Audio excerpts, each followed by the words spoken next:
If anybody right now is having difficulty putting in their axle seals using this is what I did. I took a regular vacuum cleaner extension pipe. That's what it is, just a plastic old vacuum cleaner extension pipe. And that's the wide end, and that's the narrow end. And then what I did was I took this piece right here, put it right in there. Now it's solid.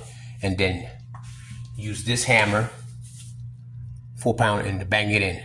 And it worked. Just bang it in. And it was long enough so I was able to bang it. As you see, this one worked. See how short it is? I'll have to go all the way in there and then try to find a way to bang it because I got all this in the way. There it is, nice and flat.